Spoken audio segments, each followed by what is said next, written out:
jogging, jalan cepat. Dan kalau misalnya levelnya lebih tinggi lagi seperti formula, di formula itu kita harus nahan G-force itu sampai 5G. Nah itu ada latihan buat otot leher, terus otot tangan. Nah tapi kalau di balap-balap mobil touring itu yang penting itu stamina, bukan kekuatan otot. Karena setir mobil ada power steeringnya, yang penting stamina. Karena kita itu balap bisa yang paling pendek itu setengah jam, bahkan saya pernah ikut balap ketahanan 1000 kilo itu sampai 9 jam. Dan itu suhu di dalam mobil itu bisa di atas 50 derajat Celcius. Jadi benar-benar fisik itu lebih ke arah stamina dibandingkan kekuatan otot kalau untuk balap.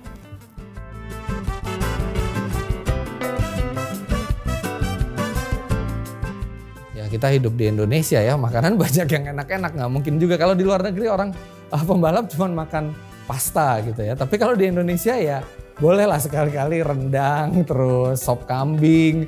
Ya, yang penting kita jangan kelebihan lemak. Kita jangan terlalu berat ya. Karena kalau kita terlalu berat itu kerugiannya ada banyak untuk balap. Pertama, stamina kita menurun.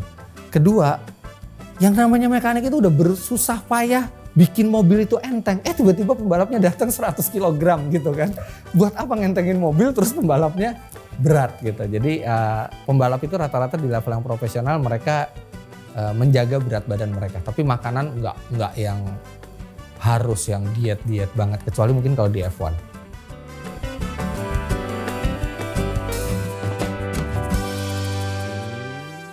Sebenarnya hand sign sama seperti itu ada etikanya ya. Hand sign itu misalnya kita ngacungin jari tengah ya, itu bisa kita kena sanksi. Karena dia anggap menghina lawan, apalagi kalau ada rekaman videonya ya. Tapi kalau cuman hand sign kayak gitu kan, kayak maksudnya gimana sih gitu ya, itu masih nggak apa-apa. Atau kadang-kadang hand sign juga bisa yang positif gitu. Misalnya kita habis fight dan akhirnya kita bisa nyusul, kita lihat dari spion terus kita kasih salam gitu ya. Tapi hand sign yang menghina, kalau itu terbukti menghina dan diindikasikan bahwa itu menghina lawan kita, itu bisa kena pelanggaran kode etik dan itu bisa terkena hukuman.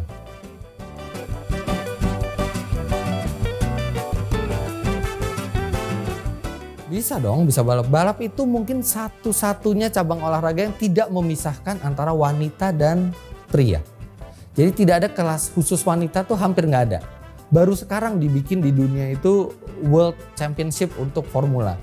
Karena tidak adanya wanita yang bisa sampai ke level tertinggi dibikinin khusus wanita. Tapi di balap lain, di balap di Indonesia nggak ada khusus wanita. Wanita ya bertarung dengan pria, dan banyak juga wanita yang bisa menang lawan pria. Dan balap itu benar-benar cabang olahraga yang tidak memisahkan gender, tidak diskriminasi ke gender, cewek atau cowok di kelas yang sama. Tapi kadang-kadang di beberapa jenis balap, walaupun overall championship-nya itu dicampur, tetap ada penghargaan untuk wanita yang ikut balap.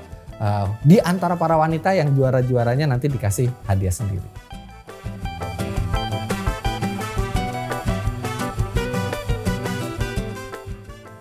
Secara natural iya, karena semakin kita berusia atau usianya bertambah, itu kemampuan fisik itu menurun. Rata-rata sebenarnya pembalap itu di prime time-nya itu dari belasan tahun sampai umur 30 kira-kira.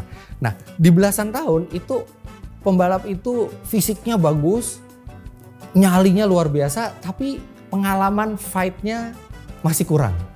Dan dia baru masuk ke dunia balap, skill masih banyak harus ditambah. Nah, seiring bertambahnya waktu, skill itu akan bertambah, makanya prime time itu biasanya di 20-an. 20-an itu fisik kita bagus, kemudian pengalaman kita udah bertambah. Nah, seiring berjalannya waktu, pengalaman itu akan bertambah, skill itu akan bertambah, sedangkan fisik dan mental mulai menurun. Nah, itu tiap pembalap beda-beda.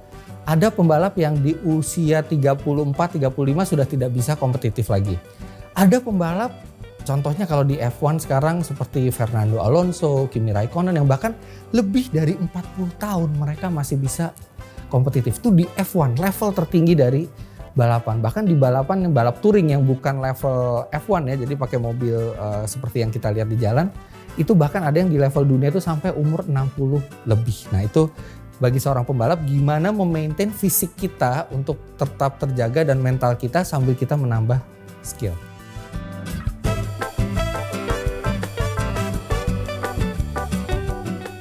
Nggak ada pembalap yang tahu titik batasnya itu sampai kapan. Yang ada adalah nanti kita rasakan ketika kita tidak bisa kompetitif lagi. Ketika kita sudah berusaha sekuat mungkin tapi tetap tidak bisa menang lagi. Di situ artinya kita tahu kita punya pilihan. Jadi pembalap profesional mungkin sudah tidak mungkin. Kalau kita uangnya banyak kita bisa meneruskan karir balap sebagai pembalap amatir atau privateer, atau kita ya sudah pensiun 100%. Tapi balap itu bukan sekedar profesi, dia juga hobi. Jadi kalau misalnya kita bisa nabung banyak selama karir kita sebagai pembalap, begitu kita sudah tidak di-hire oleh tim lagi, kita bisa beli mobil sendiri, kita balap sendiri. Mau menang mau kalah nggak ada yang masalahin.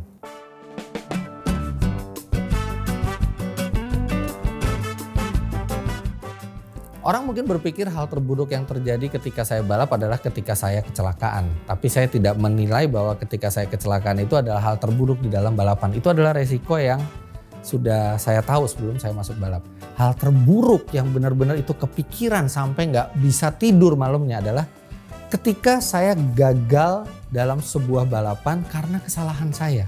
Bukan kesalahan mobil, bukan kesalahan cuaca, bukan kesalahan lain, tapi kesalahan saya yang mestinya bisa dihindari. Itu adalah hal terburuk bagi seorang pembalap. Kalau kita kalah misalnya karena mobilnya mesinnya jebol atau tiba-tiba kita ditabrak lawan atau hal-hal yang di luar kuasa kita, itu kita masih kecewa tapi it's okay, ya udah itu namanya balapan. Tapi kalau kita tiba-tiba keluar trek hanya karena kesalahan kita, karena nafsu kita, aduh itu kepikirannya bisa sampai berminggu-minggu atau berbulan-bulan.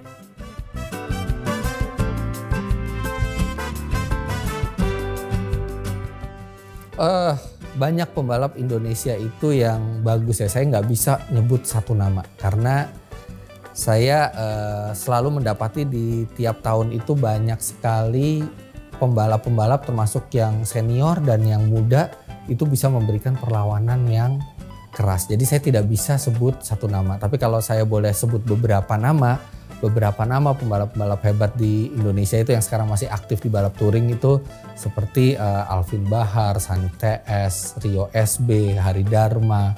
Itu mereka adalah beberapa pembalap yang itu di top level. Tapi selain mereka juga masih banyak pembalap-pembalap Indonesia yang luar biasa.